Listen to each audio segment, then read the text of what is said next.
नमस्कार दोस्तों। राजस्थान में नगर निकाय चुनाव को लेकर आज आरक्षण की लॉटरी के बाद तस्वीर काफ़ी हद तक साफ हो गई है।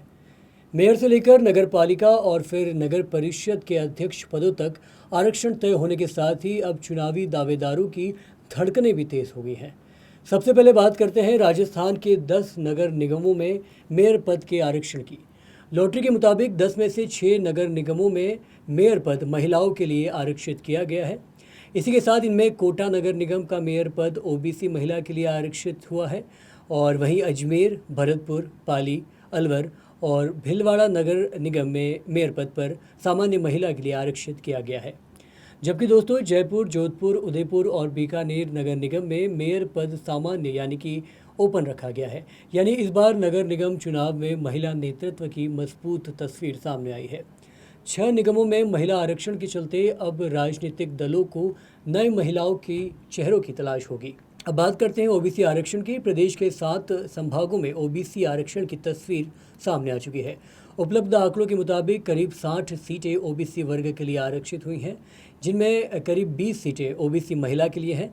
सबसे ज़्यादा ओबीसी आरक्षण जयपुर संभाग में हुआ है। यहाँ 19 सीटें ओबीसी वर्ग के लिए हैं, जिनमें 6 ओबीसी महिला सीटें शामिल हैं। इसके बाद अजमेर संभाग में 10, जोधपुर में 8, बीकानेर में 7, भरतपुर में 6, जबकि कोटा और उदयपुर संभाग में 5-5 सीटें ओबीसी वर्ग के लिए आरक्षित हुई हैं।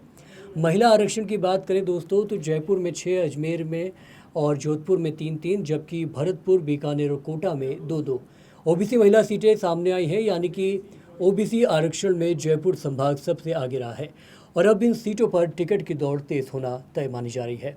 अब बात करते हैं सामान्य यानी कि अनारक्षित सीटों की।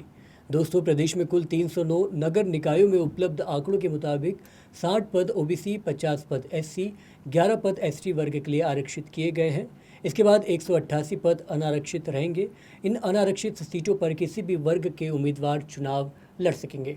वहीं मेयर पद बात करें तो अजमेर और जोधपुर नगर निगम के मेयर पद सामान्य यानी कि अनारक्षित रखे गए हैं।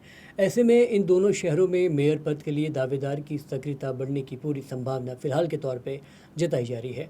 अब नज़र डालते हैं एसटी आरक्षण पर। एसटी वर्ग की लॉटरी में उदयपुर संभाग में 4 सीटें आरक्षित हुई हैं।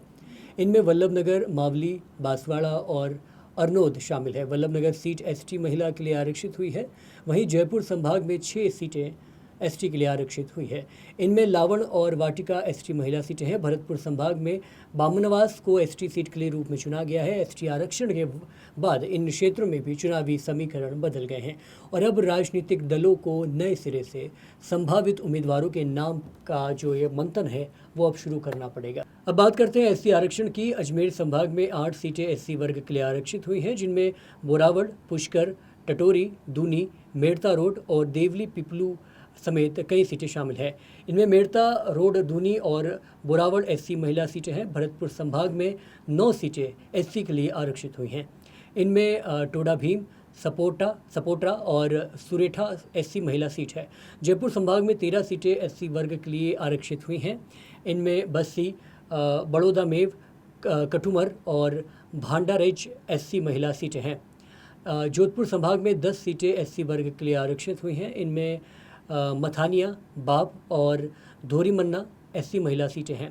इसके अलावा उदयपुर संभाग में आकोला एससी सीट और कोटा संभाग में भी एससी वर्ग के लिए सीटें आरक्षित हुई हैं, जिसमें डग की सीट एससी महिला के लिए है। वहीं बीकानेर संभाग की 5 निकायों में भी एससी आरक्षण सामने आया है। इनमें नापासर और घड़साना एससी महिला सीटें हैं। अब कुल मिलाकर दोस्तों देखा जाए तो आरक्षण की इस पूरी लॉटरी ने राजस्थान के नगर निकाय चुनाव की सियासी तस्वीर बदल दी है। मेयर पद से लेकर अध्यक्ष पद तक आरक्षण तय हो चुका है। ओबीसी, एससी और एसटी वर्ग के लिए सीटों का निर्धारण हो गया है और बड़ी संख्या में सीटें सामान्य वर्ग के लिए भी खुली हैं। अब सबसे बड़ा सवाल दोस्तों यही है कि किस सीट पर किस पार्टी का कौन सा चेहरा मैदान में उतरेगा। बीजेपी और कांग्रेस समेत तमाम राजनीतिक दलों के सामने अब सबसे बड़ी चुनौती है मजबूत उम्मीदवार का चयन। वहीं दावेदार भी अपने अपने राजनीतिक समीकरण बैठाने में जुट गए हैं। आरक्षण की लॉटरी के साथ अगर दोस्तों अब टिकट की दौड़ शुरू हो गई है और नगर निकाय चुनाव का सियासी पारा तेजी से चढ़ने वाला है। अब देखना दोस्तों ये होगा कि आरक्षण से बदले समीकरण के बीच कौन सा राजनीतिक दल किस चेहरे पर दाव लगाता है और नगर निकाय की कुर्सी तक कौन पहुंचता है। नगर निकाय चुनाव से जुड़ी हर बड़ी और ताज़ा अपडेट के लिए देखते रहिए पंजाब केसरी राजस्थान। एक बार फिर से बहुत बहुत शुक्रिया।